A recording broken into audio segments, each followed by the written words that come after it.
Expect things to get better for you, because they are. See, life is cyclic. You're not, whatever experience you're having right now, it has not come to stay. It has come to pass.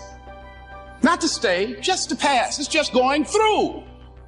The biggest challenge is to know what's happening. This is a part of this thing we call life. This too shall pass. And maintaining perspective, putting it in perspective. How do we get stuck? A friend of mine working on a job, loved the company very much, expected to retire there. And one day they called him in the office, asked him for his badge and identification, told him he was fired and he had to leave then. He was devastated. And if you came anywhere near him, he would tell you his story. As we all have stories. Even when he got a job, he went on the job telling anybody who would listen how they fired him unjustly. And he always ended with, it wasn't fair. Life isn't fair. It's not fair that birds eat worms, and they do. Don't deviate. Don't procrastinate. Don't become frustrated. All you have to do to win this battle is stay on track. Where there's a will, there's a way. In fact, we are often tormented by vision, because the visionary sees what shall be and wakes up to deal with what is. Means that you can't get to the destination just because you want it, just because you saw it, just because you like it, just because you need it. You know, when you go into a service station to get gas, you don't go in there and just start pumping. When you push the lever up, it clears the previous bill. By the same token, if you want to begin to move, you've got to clear your mind of all the unnecessary luggage and baggage that's weighing us down. All of us have experienced some tragedy, and if we haven't, we will. Sometimes your life will be in a slump, and you can either let it destroy your life, or you can build upon it. I'm not going to let this destroy. You can permit it to let it hold you down, or you can decide, I'm not going to let that happen to me. I'm bigger than this. I don't care how good you are. I don't care how talented you are. I don't care how much you work on yourself. There's some times when things aren't going to go right. There are times when anything that can happen will happen. Make a declaration to yourself. Declare all out war that you're going to get out of this rut. I suggest to you that if you are facing a challenge, don't stop. Stay busy. Work your plan. Continue to do those things that you know that work for you after you have evaluated yourself in the situation. Sometimes you have to back up and go within and pray and meditate and recharge your batteries. Go away, clear your head, and then come back and look at it from a different vantage point. You have been disappointed over and over and over again. And every time you try, you come up short. And some of us have tried, got blocked. Tried, got blocked. Tried, got blocked. And I tried so hard and I still got looked over. And don't you know it's hard when your expectation has been damaged by disappointment? It's a slow damage. It's a slow tearing of the muscle fibers. The day that you start living your life according to everybody else's opinion is the beginning of the end. Your problem is every time you step out, you have yoked yourself up to people that you have no business being yoked up to, and your life is going in zigzags. Why is it I'm back here again, this time like I was last year? I should have overcome that. I should be further. I should be stronger. Most of y'all don't actually know your self-worth. You don't know your self-value. So you're like a vulnerable little child. You're shaking, and it's like, everybody loves me this week, so I love me this week. Next week, it drops. So now you're running around insecure and not loving yourself, sad and depressed, based on the feedback, the responses, and the energy that the rest of the world is giving you. But have you ever considered the reason why you're going in circles is because you never stopped to consider, have I ever checked my circle? Someone say, check your circle.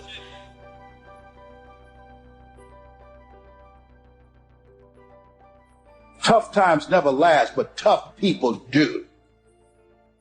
It's not there to stop you. It's only there to challenge you. You want to grow through it. You can always do more. You always have another gear, another level of performance. You can always push a little bit harder, work a little longer. You have complete control over whether you get it or not.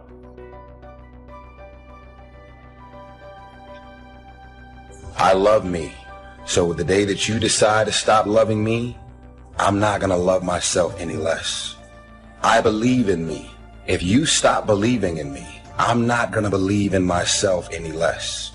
If you believe that I'm irrelevant, because you think or believe that about me, it doesn't mean that I'm going to believe it about myself. A person of character doesn't care if you discover their private life. If you are afraid that I may find out about your private life, you have no character. You are a character.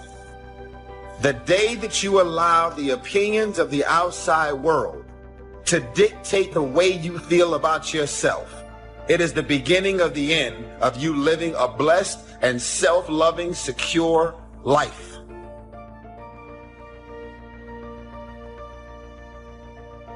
Friend, listen to me loud and clear. Do not pick your friends that are enabling you. Pick some friends who empower you. Please don't enable me in my brokenness.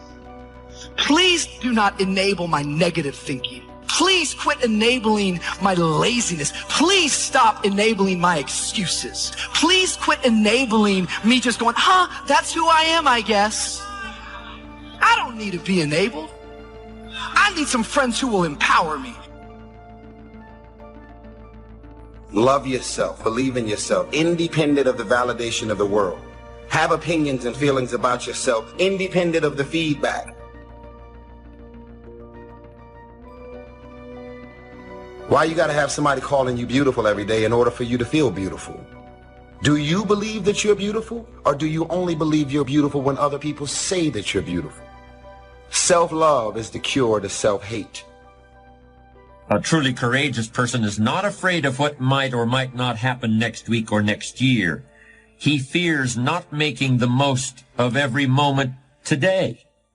A truly courageous person fears making appearances more important than realities, making impressions more important than communication.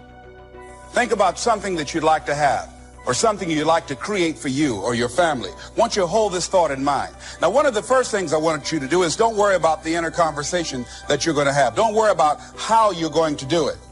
That's going to come. You're going to develop a plan of action. You will find the way. You'll become the kind of person that can attract the people, the resources, in order to make that become reality. Discipline can seem like it's your worst enemy, but the reality is, discipline is your best friend, and it'll put you on that path. The path to strength and intelligence and happiness. What is the vision for your life? What are the ideas and the dreams for your life? Who are you? What are your gifts and talents?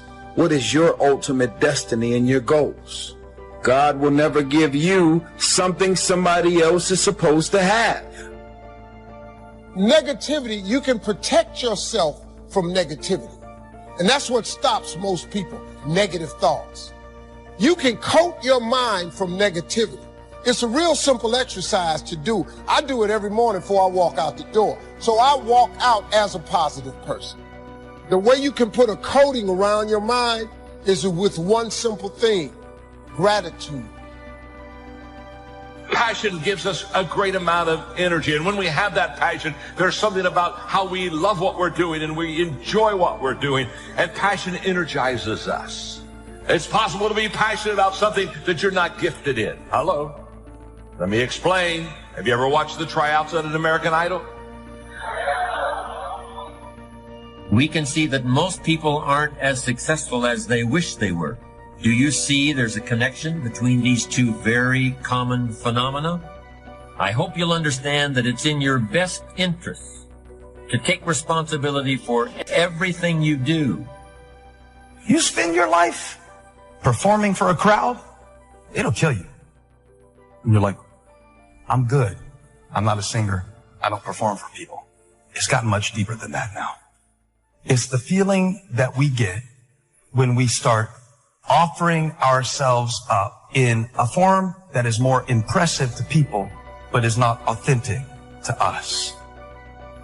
See, when you're going someplace and you already know how much you're going to make, you already know how far you can go, you're in a dead-end position.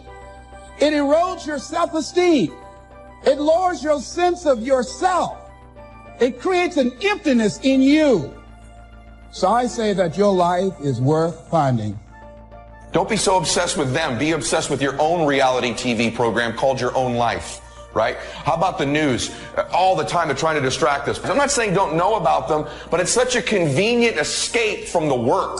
What it takes to win is not worrying about all that stuff. That should be the background noise. How do we increase our self-esteem? You have to begin to fortify yourself. I believe that you have to begin to consciously monitor your inner conversation and start talking to yourself. Start building yourself up. Sometimes the only good things you will hear about you are the things that you say to you. The truth will set you free. The truth will stand, and the truth will deliver you from procrastination and laziness and the downward spiral that comes with a lack of discipline. Character is the dedication to a set of standards. What are your standards that you set for your life? I will never violate my standards. You got to say that every day. I do not tell lies. That's a standard. So don't believe the lies, believe the truth. And the truth is, you have time. You have the skill, you have the knowledge and the discipline to get it done. Yet in life, outside of that one area, most of us are worried about suffering. We're afraid of it. When we're suffering and sacrificing, we wonder whether it's worth it. We wonder whether we're supposed to. We wonder whether sacrifice or setbacks or suffering is a sign it's not our real dream, don't we? If you really want to develop the power of positive thinking as a habit, as a lifestyle, as a strategy for success, then decide right now to find something to appreciate from any seemingly negative person or situation, and develop the habit of giving compliments. See, at the gym, you never think, oh, I'm going through some pain and discomfort. This must be a sign I shouldn't be at the gym. You'd never think that. It goes with the territory. Everyone knows to build a bicep or a tricep or a chest or legs. You have to break it down, suffer and sacrifice for it to grow. The indication of the pain and sacrifice and sweat. Don't you feel better at the gym? So in that area, we all know to the extent we suffer and sacrifice is to the extent we grow. And your body is a metaphor for the rest of your life. See, if you really want to have some more positive feelings in your life, you got to keep focusing on what's right. You got to get curious. And most importantly, you got to find something to appreciate even in the tough times. Because in reality, as we've talked about so often before, the toughest times in your life sometimes provide you with the real resources to change your life. That peace that we're after lies somewhere beyond personality, beyond the perception of others, beyond invention and disguise. Your need for acceptance can make you invisible in this world. Don't let anything stand in the way of the light that shines through this form. What's the one thing that keeps you from becoming who God made you to be? What's the one thing that keeps you from using your shape? Write it down. Fear. That's the word. It's fear. It scares you to become somebody that other people may not understand. Risk being seen in all of your glory. Our eyes are not viewers. They're also projectors that are running a second story over the picture that we see in front of us all the time. Fear is writing that script, and the working title is, I'll Never Be Enough. And when I say life doesn't happen to you, it happens for you, I'm just making a conscious choice to perceive challenges as something beneficial so that I can deal with them in the most productive way. You'll come up with your own style. That's part of the fun. It's something in me that says, I need to do this. So that's the first voice. But we've trained ourselves to ignore this voice and listen to the second voice that I believe is a collection of the average society. It's what we learned. It's the practical voice, the should voice. Whenever you say I should do, where are you getting that from? What society says. Well, we forget society's kind of crazy. It's like, why are we using them as the bellwether that we should get our advice from, right? 52 is the age at which a man's philosophy is fully formed. But it's okay to run a little behind schedule as long as you recognize it and do something about it. And you don't need volumes of books or the library in order to create a personal philosophy. You can do that anywhere. You can do it right here. So this first voice goes, I think we should do this. And we go right to this voice that says why we shouldn't. So for instance, there's many people that feel guilty about something. If you actually go to your heart, you can understand at a true level why you could have done something like that. Everyone can. But what causes our pain is trying to get society to understand why we did something. But the collective society isn't at a consciousness where they've forgiven themselves for anything. So there's a lot of judgment you'll look at in yourself if you look at yourself through society's eyes. If you make it to the end of this video, I want you to write, self-love is the cure to self-hate. These are the type of qualities that I'm going and have been instilling in my daughter. Nobody wants to be alone. But if you show up empty, as an empty shell, and you're expecting this man to fulfill you, because as soon as he leaves, you're depleted, you're empty, and you have nothing left for yourself again. Never rely or depend on anybody to fulfill your heart. When David comes to fight his Goliath, it is this that is the paradigm shift for his life. It was not his anointing that changed his life. For he was anointed and went back to the same thing he was doing before. It was when he fought Goliath. What fascinates me is that David comes to fight Goliath, but he doesn't know that he's going to fight Goliath. He comes down to serve. Nobody preaches about this. They don't talk about this. Because it's not fancy, it's not glorious, it's not spectacular, it's not expedient. They don't talk about it because there's no fanfare to it. There's no drama. They talk about his bag of rocks. But I'm going to tell you that they're looking at the wrong bag. His job was to bring his brother's lunch. Everybody's talking about the bag. I want to talk about the bushel, because it was the bushel that brought him to the blessing. See, the problem today, everybody wants to lead, nobody wants to serve. Everybody wants to be the boss, nobody wants to follow the direction. We need a generation of people who find your place of service. For if you find your bushel, you'll find your blessing. And until David was faithful with the bushel, until he was faithful with what he had been charged to do, he would never find the power of the bag until he understood the power of the bushel. And in the process of serving someone else, he discovers who he is, his destiny. His miracle could never be revealed until he served someone that he saw as greater. Our problem today, we got enough people who want to get in the fight. We don't have enough people who want to get down and serve. But you cannot kill your Goliath until you learn how to serve your brethren. So you go ahead with your bag, with all your rocks and all your resumes. Every mighty move of God that ever happened in my life, it didn't come because I had so much in my bag. It happened because I had so much in my bushel. I think humility was a thing that I learned. Humility. We all have times where we know we're supposed to do something, but it doesn't seem fair. Be kind to a neighbor that's not treating you right. Volunteer at the hospital, even though nobody is saying thank you. Everything on the inside will say, I'm not forgiving them. They need to ask me for forgiveness. But if you're going to reach your highest potential, you have to humble yourself and do things you may not understand. You have to put your pride down and say, no, I'm not going to be too proud to ask for forgiveness, to admit that I was wrong. When we don't have humility, we think we're always right. Our relationships will be much better if we'll humble ourselves and let somebody else be right.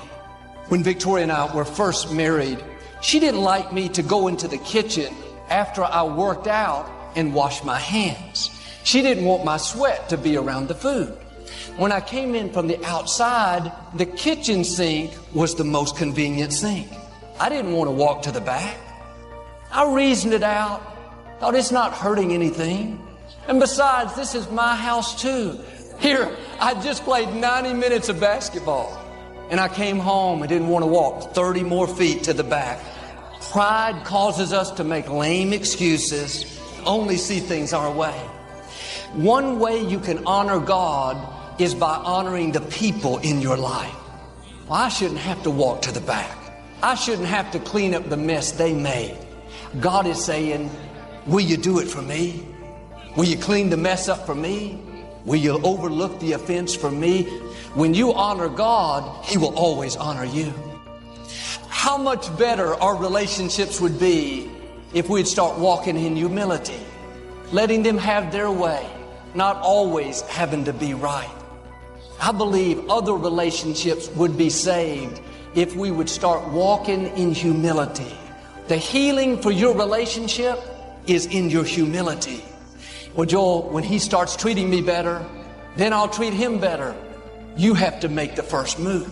When they see you taking the high road, not being offended, not having to have your way, that's when things will begin to change.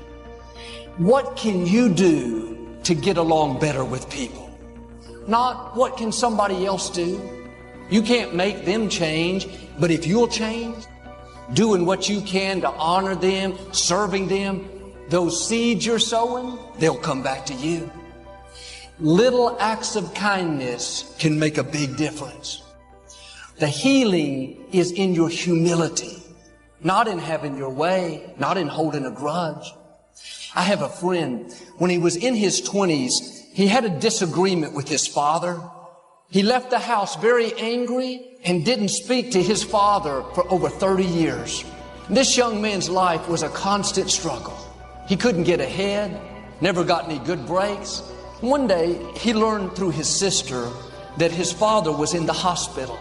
He put his pride down and drove 4 hours to the hospital. They both wept and wept. He said, "Dad, I'm sorry." He started honoring his father. It wasn't long after that this young man received a promotion at work that he had been trying to get for over 10 years. After years of living in a small apartment, they were able to purchase their first home. What am I saying? The promotion was in his humility. When he made the decision to humble himself, that's when the favor came on his life. Pride keeps us from rising higher. You can forgive people. You can start the healing. When you humble yourself, that's what gives you the power to become obedient. They hurt me. It was their fault. But holding on to it is not going to make it better. If you'll let it go and move forward, God will make it up to you. There was a captain in the Syrian army named Naaman.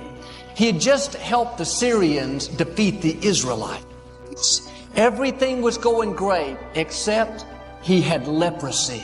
He had captured a young lady from Israel and brought her back as his mate. When she saw how devastating the leprosy was, she was very concerned and said, "Sir, there's a prophet in Israel named Elisha. If you'll go see him, he'll pray for you, and I know our God will heal you."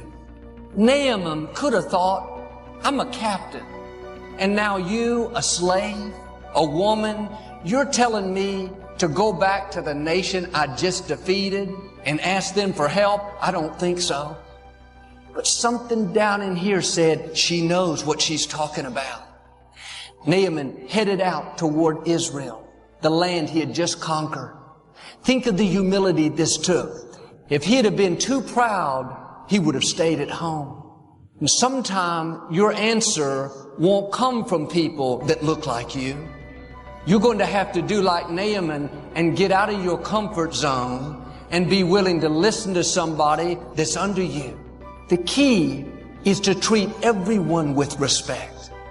Don't judge the people God put in your life by the outside, by titles, by position, by wealth. God uses everyone. Naaman traveled to Elisha's house, knocked on the door, and the assistant answered. He said, "I'm Naaman." The assistant said, "Yes, I know, but he's busy, so he sent me." I'm sure he thought, does Elisha know who I am? The assistant told him, Elisha said, if you'll go wash in the Jordan River 7 times, you'll be healed. A young maid told him what to do. Elisha was too busy. Now he has to wash in a dirty river. These were tests. Naaman almost talked himself out of it.